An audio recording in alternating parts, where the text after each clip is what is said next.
மனப்பூர்வமான மக்களும் மாறாத தலைவரும். ஆசிரியர் சார்லஸ் ஸ்பர்ஜன்.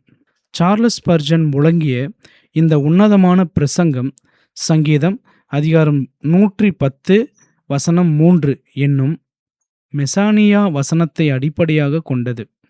இந்த உலக தலைவர்கள் மனிதர்களை கட்டாயப்படுத்தியோ அல்லது பணத்தை காட்டியோ வசப்படுத்துகிறார்கள். ஆனால் கிறிஸ்து எந்தவித கட்டாயமுமின்றி பரிசுத்த ஆவியானவரின் வல்லமையால் மக்களை தம் பக்கம் எப்படி ஈர்க்கிறார் என்பதை இது தெளிவாக விளக்குகிறது. உமது பராக்கிரமத்தின் நாளிலே உமது ஜனங்கள் மனப்பூர்வமாய் பரிசுத்த அலங்காரமுள்ளவர்களாயிருப்பார்கள். விடியற்காலத்து கர்ப்பத்தில் பிறக்கும் பனிக்கு சமானமாய் உம்முடைய எவ்வன ஜனம் உமக்கு பிறக்கும். சங்கீதம் அதிகாரம் 110 வசனம் 3.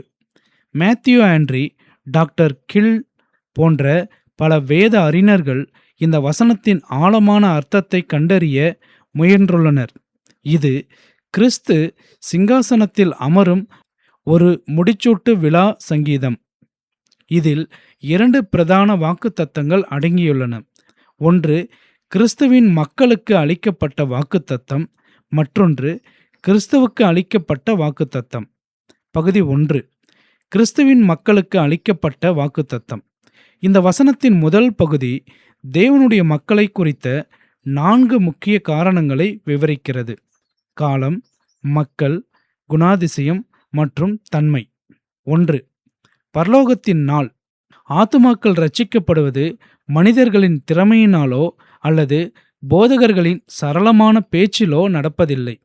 அது தேவனுடைய பராக்கிரமத்தின் நாளில் மட்டுமே நடக்கும். இந்த நாளில் தேவனுடைய வார்த்தை சம்மட்டி போல மனிதர்களின் கடின இருதயங்களை உடைக்கும். சகாயுவை இயேசு அழைத்தபோது அவன் உடனே இறங்கி வந்தான் அல்லவா? அதுவே வல்லமையின் நாள். சீரிப்பாயும் நீர்வீழ்ச்சியை உறைந்து நிற்க சொல்லுவதையோ கொதிக்கும் எரிமலையை அடக்குவதையோ விட ஒரு பாவியின் கடின இருதயத்தை மாற்றுவதில் தேவன் தமது மாபெரும் வல்லமையை வெளிப்படுத்துகிறார். கால்வின் போன்றவர்கள் இதை படையை கூட்டும் காலம் என்று குறிப்பிடுகிறார்கள். தேவனுக்கு தமது சத்தியத்திற்காக போராட மனிதர்கள் தேவைப்படும்போது அவர்கள் எப்பொழுதும் தயாராக இருப்பார்கள்.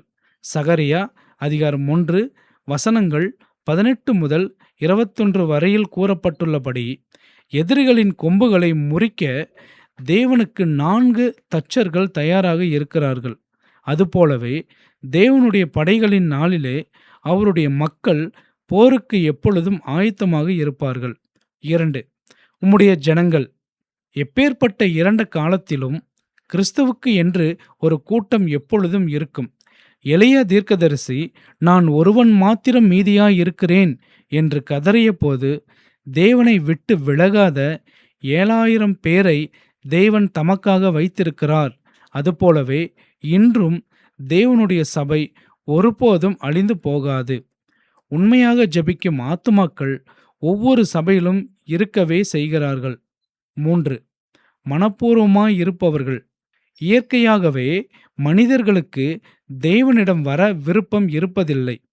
உங்களுக்கு ஜீவன் உண்டாகும்படி என்னிடத்தில் வர உங்களுக்கு மனதில்லை என்றும், என்னை அனுப்பின பிதா ஒருவனை இழுத்து கொள்ளாவிட்டால் அவன் என்னிடம் வரமாட்டான் என்று பரிசுத்த வேதாகமம் கூறுகிறது. ஆடம் கிளர்க் போன்றவர்கள் இதை மறுத்தாலும் மனிதர்களை தேவனிடம் வர செய்வது தேவனுடைய இறையாண்மையின் கிருபையே ஆகும். தேவனுடைய பராக்கிரமத்தின் நாளிலே மனிதர்கள் எந்த கட்டாயமுமின்றி மனப்பூர்வமாகவே கிறிஸ்துவிடம் வருகிறார்கள். அவர்கள் இரட்சிப்பை பெறுவதில் மட்டுமல்ல, தேவனுக்கு காணிக்கை கொடுப்பதிலும் ஊழியங்கள் செய்வதிலும் அடிமைகளைப் போல அல்லாமல் சுய விருப்பத்தோடும் மன விருப்பத்தோடும் செயல்படுவார்கள். 4. பரிசுத்த அலங்காரம். தேவனுடைய மக்கள் உலக பிரகாரமான அழகை கொண்டிருக்க மாட்டார்கள். மாறாக தேவன் அவர்களுக்கு அளிக்கும் நீதி மற்றும் கிருபை என்னும் ஆவிக்குரிய பரிசுத்த அலங்காரத்தால் அவர்கள் உடுத்தப்பட்டிருப்பார்கள். பரலோகத்திலிருந்து ஒரு தேவதூதன் வந்து பூமியின் மிக அழகான ஒன்றை தேர்ந்தெடுக்க வேண்டுமென்றால் அவன் உலகத்தின் பூக்களையோ உலக அழகையோ தேர்ந்தெடுக்க மாட்டான். கிறிஸ்துவின் நீதியால் அலங்கரிக்கப்பட்ட ஒரு பரிசுத்தவானையே தேர்ந்தெடுப்பான். பனிக்கு சமானமாய் தேவனுடைய மக்கள் எப்படி கூட்டிச் சேர்க்கப்படுவார்கள்? விடியற்காலையில் பூக்களின் மேல் தோன்றும் பனித்துளிகளை பாருங்கள். அவை எந்த சத்தமும் இல்லாமல், எந்த படைபலமும் இல்லாமல், மர்மமான முறையில் ஆனால் பெரும் கூட்டமாக பூமியை நிரப்புகின்றன. அதுபோல தேவனுடைய மக்களும் விடியற்காலத்தின் கர்ப்பத்திலிருந்து வருவதைப் போல தெய்வீகமாக சத்தமில்லாமல் தேவனுடைய அழைப்பால் ரட்சிக்கப்பட்டு உலகமெங்கும் தோன்றுவார்கள். பகுதி 2. கிறிஸ்துவுக்கு அளிக்கப்பட்ட வாக்குத்தத்தம். உம்முடைய யவ்வன ஜனம் உமக்கு பிறக்கும். இது கிறிஸ்துவுக்கான வாக்குத்தத்தம். உலகத்தில் உள்ள போர் வீரர்களும் தலைவர்களும் வயதாகும்போது தங்கள் பலத்தை இழப்பார்கள். வேறு சில மார்க்கங்கள் காலப்போக்கில் வலுவிழந்து பழையதாகிவிடும். ஆனால் இயேசு கிறிஸ்துவோ மாறாதவர், எப்பொழுதும் இளமையானவர். கிறிஸ்துவின் சுவிசேஷமும் ஒருபோதும் பழமையாகாது.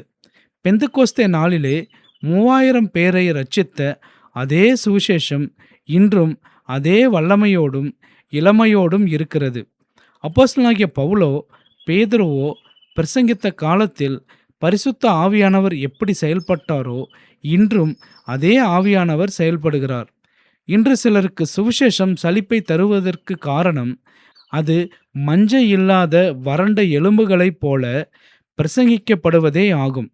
ஆவியானவர் அபிஷேகத்தோடு பிரசங்கிக்கப்படும் வார்த்தை எப்பொழுதும் புதியதாகவும் இனிமையானதாகவும் இருக்கும். கிறிஸ்து எப்படி மாறாதவரோ அப்படியே அவருடைய சத்தியமும் மாறாதது. முடிவுரை. கிறிஸ்தவர்களே, நாம் தள்ளாடும் பழைய சுவிசேஷத்தை பிரசங்கிக்கவில்லை, வல்லமையான புதிய சுவிசேஷத்தை பிரசங்கிக்கிறோம். நமது ராஜா எப்பொழுதும் இளமையானவர், வல்லமையுள்ளவர். எனவே உங்கள் விசுவாச தூக்கத்திலிருந்து விழித்தெழுங்கள். உங்கள் இளமையின் வீரியத்தோடு அவருக்கு சேவை செய்ய முன்வாருங்கள். தேவன் தமது பராக்கிரமத்தின் நாளில் அநேக பாவிகளை தம் பக்கம் மனப்பூர்வமாக திருப்புவாராக. தேவனுடைய சமாதானம் நம் அனைவரோடும் இருப்பதாக. ஆமீன்.